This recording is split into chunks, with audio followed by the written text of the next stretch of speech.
মনে করেন আপনি কোথাও হেঁটে যাচ্ছেন, এমন সময় পাশ থেকে কোনো একজন মানুষ এসে আপনাকে সালাম করলো, আসসালামু আলাইকুম রহমতুল্লাহ।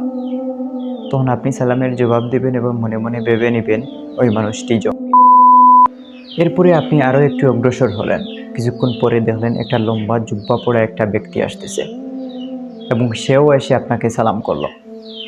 তখন আপনি তার সাথে আর কোনো কথাই বলবেন না, ভেবে নেবেন সেও জঙ্গি। আরও কিছুক্ষণ পর আপনি হেঁটে গেলেন এবং দেখলেন একটা যুবক, মুখে দাড়ি, লম্বা কিংবা খাটো, এবং পাঞ্জাবি, মাথায় টুপি দিয়ে হাঁটছে। তখন আপনি ভেবে নেবেন সেও জঙ্গি। পাশের বাড়িতে উচ্চস্বরে গান বাজনা হচ্ছে, এমন সময় কোনো একজন এসে বলল, এটা রাসূল সাল্লাল্লাহু আলাইহি ওয়াসাল্লাম নিষেধ করেছেন, আপনারা এগুলো করবেন না। তাহলে আপনি আর কিছু ভেবেও দেখবেন না, ভেবে নেবেন ওই লোকটি জঙ্গি।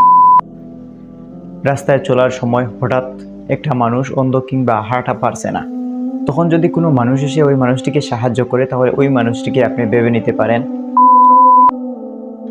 কয়েকজনের জোকরা লাগছে। এমন অবস্থায় যদি আপনি দেখেন মধ্যখানে কোনো একজন ব্যক্তি এসে সেই জোকরাটির মীমাংসা করে দেওয়ার চেষ্টা করছে, তাহলে আপনি ভেবে নেবেন ওই লোকটি জঙ্গি। এটাই ছিল আমাদের সাবেক বাংলাদেশের চিত্র।